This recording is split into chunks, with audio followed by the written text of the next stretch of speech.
we were close. We were this close, Bulls fans. Bulls fans, we were in this game. Let's talk about it. Listen, the Chicago Bulls take a tough L against the Cleveland Cavaliers, 119-113. And listen, I know we really needed this game. We really wanted that pick me up. We really wanted to show that we can still compete. Maybe it was just Zach being out a few games, but we take this stuff out. But there's a lot to take away from this. Let's talk about all of that and more right after this.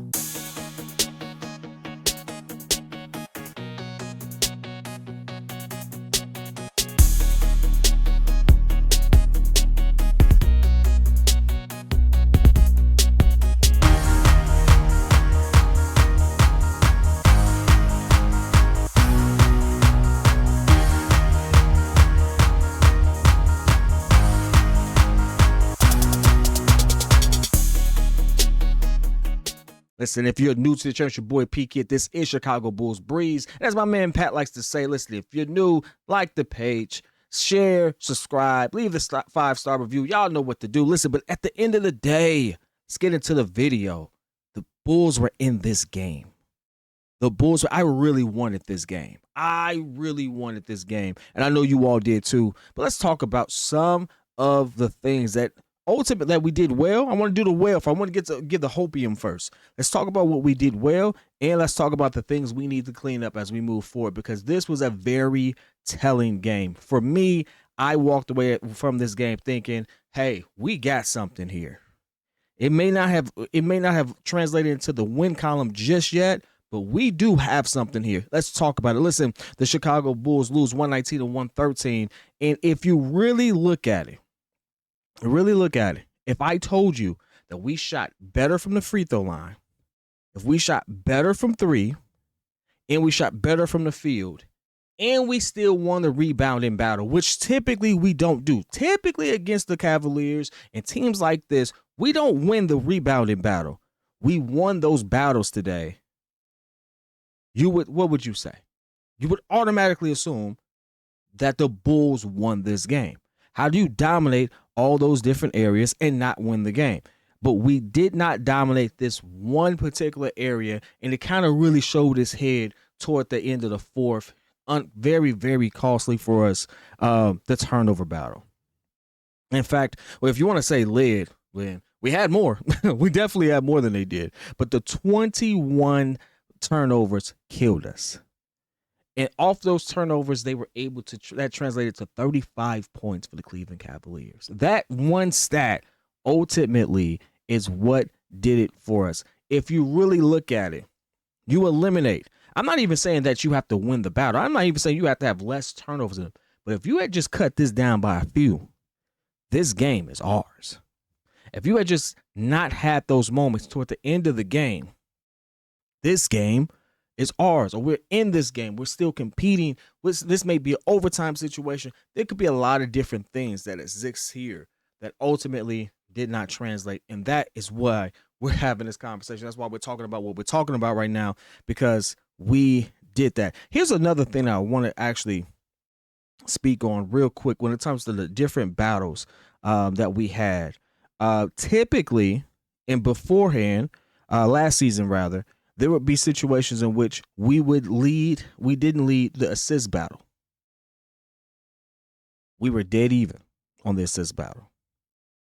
We even led the block battle. The Cavaliers played two bigs. I want you to understand. They play a two big set, which has not really been done in a very, very long time. But they did it. They are finding a secret sauce for them. It's working for them. But to lead in all these categories, that shows you that we have it. That shows you we have something here, and that's something to take away from. We even led the three-point battle, and we got better. Last game, we shot 33%. This game, we shot 36%. And some of the people that led the way, let's get into some individual stats right here. Kobe White had a game. Kobe White had a nice game. 5 of 13, right? All 5 shots he made, threes. Boom. 5 for 11 from 3, respectable percentage there. As a team, though, we got Patrick Williams taking 7 threes. Most people sit there and say, why is he taking them? I'm going to talk about Patrick Williams in a different video because I do see that he's attempting to do. He's being encouraged to do more. The Bulls as a team is being encouraged to take more threes, and it actually may work out well for him. I would love to see something else, but Patrick Williams showed me something on the boards today. Double-digit boards, 10 boards, 3 assists, 1 steal, 1 block. Didn't have a lot of turnovers. Only had 2. Just stayed out of foul trouble. Patrick Williams was filling up the stat sheet. This is the Patrick Williams we kind of wanted to see. We want to see more of this. Hey, take more shots. Give me that. Give me some boards. We wanted to see him be more assertive and have real impact in the game, and we got to see a little bit of that today. Now, again, not everything translates to the win total. And I want you all to understand, it's a long season. You're not going to win every game. You're not. The most perfect team, if you want to use perfect as a word, didn't win every game. It's okay. We're nowhere near that team either.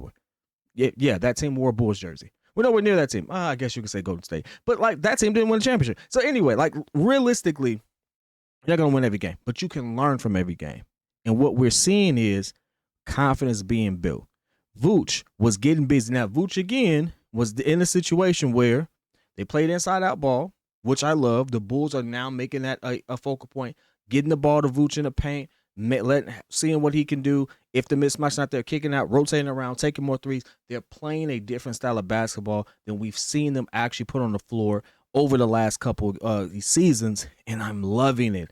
I'm actually loving what can be with this particular team. And because they're playing it that way, guess what Vooch is not doing? He's not taking a bunch of threes. Vooch only had 3 threes in this particular game. We've seen Vooch have 7, 8 threes. I don't want my center taking 7 to 8 threes. That's not what I want Vooch here for. I want Vooch to go back on the block and do exactly what we've seen. Now, against this particular team, this is the undefeated team. They're 12-0. They're 12-0. It is what it is.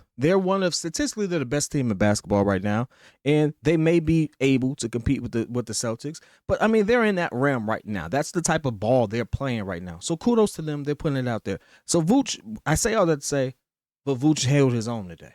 9 of 15. Actually still able to put up 20 points. Did not dominate in the boards as you would typically see him do, but that's why you rebound by committee. That's how you have other people chipping in, because that's where they normally kill us. They killed us on boards last season. They killed teams on boards, period. They actually lead the league in points in the paint. I don't know if people know that. The Cleveland Cavaliers lead the league in points in the paint. The Chicago Bulls lead the league in giving up points in the paint. So, I mean, you dig. But the reality of it is to do what they do, do what they did as far as the production we were still able to get to keep this game close.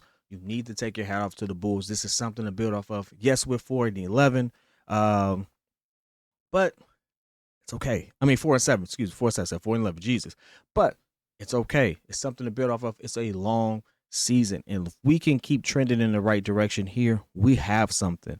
Let's talk about some other things. I love the fact that Josh Giddey getting busy as well. Nearly a triple-double. 18 points, 8 rebounds, 7 assists, 1 steal, 1 block. Getting busy there. Got to eliminate the turnovers. Had 4 turnovers, but getting busy there. And was able to push the pace at times, keep the pressure on the inside. He doesn't take a whole lot of threes. He took 4 today. He hit 2. He didn't take a whole lot of threes, but he does attack the paint. He does score in the paint at a pretty efficient clip. He's 7 of 11. You love to see those statistics. Zach LaVine, I was trying to save this one for last, and I think respectfully I did, because Kobe White had 20. If I didn't break down his point total, 20, 7 rebounds, 6 assists, 4 steals for Kobe White. Oh, I didn't put enough emphasis on that one.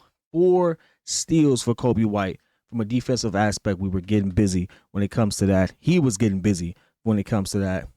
But Zach LaVine leading the way, 26 points, 6 rebounds, 3 assists, only 2 turnovers. He actually did well protecting the ball this go round.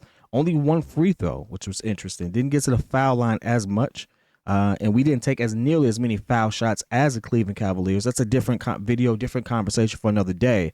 But all in all, giving us good production, showing us some vintage Zach, had some nice moves out there, some nice a dunk that actually got taken away because of a foul, but realistically some high flying moves on about below the basket. Zach was actually having a really efficient game, 12 of 20, 26 points, like I said. A great plus minus, plus 16, led the team in plus minus as well. Zach put on a nice clinic of ball. And I like the brand of basketball he's playing right now. Zach LaVine is playing really clean basketball. He's not forcing a lot. Things are happening in rhythm, in the flow of game. I'm loving it. Willing passer, willing to get willing.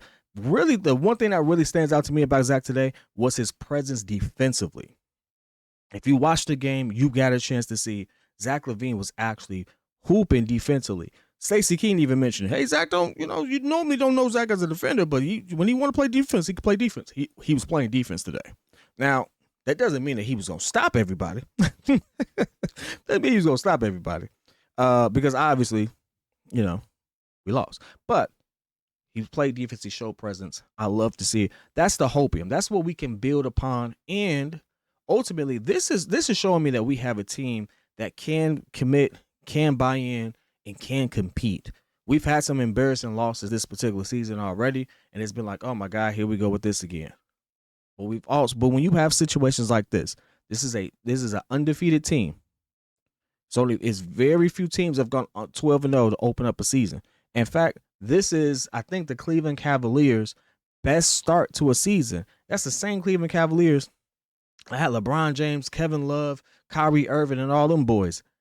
They didn't go 12-0. So this is they're heated. They're on a heater right now. Now here's the other flip side of it. Because I want you, we gotta understand this. There was a moment in time where the chess game of coaching was played, and the Cavaliers won that matchup. And that was the bench mob for them. The bench mob for them actually had the highest plus minus on the Cleveland Cavaliers team. And it was that moment where the Bulls went from being up nearly 9-10 to it being a tie game and giving them enough momentum to go ahead and have this final push. And so that's what we need to be able to do. The basketball is a game of runs. They made theirs, we made ours, back and forth. And so I don't want to harp too much on it because it is good coaching. I'm not going to sit there and say Billy Donovan got out coached. I don't feel like he did. But you do want us to adjust faster. You do want us to eliminate the turnovers because it was the turnovers and maybe some timid play by a particular player. I saw a couple plays late that I was like, I saw a play by Vooch that I'm like, man, why did he make that pass? That led to a turnover. I said, why did he do that? So maybe some timid or I'm going to say non-committed plays where people are like, I don't know if I should take this, but I'm going to do it. Like we had some of those lapses, and that ultimately led to us not being in a healthy position. And so if we eliminate some of those, we wouldn't even care. We would be able to capitalize, not even care, on the fact that, again, Jared Allen, -23, not very effective. We took him out the game. Okoro, -11. These are plus minuses, by the way. Took him out the game. He only had 3 points. Garland, 17 points, -14. He took him out the game, realistically. The only person that was really cooking is Donovan Mitchell. Evan Mobley was having a game. I'll give him that, 15 and 11. And the bench. Now, the fact that Donovan Mitchell was doing what Donovan Mitchell was doing, hey, listen, Donovan Mitchell is on his path to be considered one of the modern greats. I don't want to say the all-time great. He's one of the modern greats, one of the great players of this particular generation. He's trying to make a name for himself there. He's definitely on that path. You gotta just tip your hat to a player when you see it, because 7 for 16 from the 3-point line, 12 of 26, high volume shooter. Let's be for real. High volume shooter, so definitely under 50%. But gets to the bucket, puts on a show, fills up the stat line, 36 points, 8 rebounds, 2 assists, 4 steals for him. I mean, getting after it, getting active. You just shake that man's hand and just do what you do. Had some spectacular plays, nice spinning layup. The spinning layup is really making a thing today. I don't know why, but everyone's really doing a spinning layup again. It looks good. Now you're going to have a bunch of people at the gym trying to do it. You're not Donovan Mitchell or Ja Morant. Stop it. But it is what it is, though. But all in all, the only people that really cooked in the starting lineup was Donovan Mitchell and the bench. Everyone else pretty much struggled. I mean, Darius Garland pretty much struggled. 7 for 17, not as efficient. Evan Mobley, 6 for 10. Let me not downplay. Evan Mobley had a good game. Garland had a decent game. The person that cooked was Donovan Mitchell. But if it wasn't for the play of the bench, they wouldn't have been in that game in that third quarter. If you watched it, if you know that one move to go small ball in the bench, put out some more shooters, that was a great move for the Cavs, and it paid off for them to get back into the game and do some damage. But all in all, it was turnovers that cost us this game.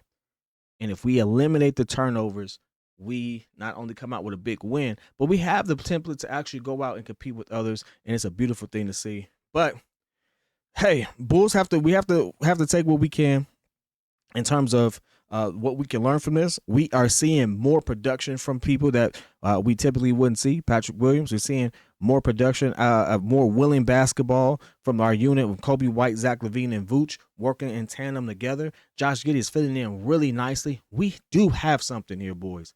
We really do have something. It's just going to take a little time for it to gel. I said that you always give it about 15 to 20 games to see how it was going to actually work. We're now starting to see how it can work. Now we want it to translate into the wins column. But I want to hear your thoughts, man.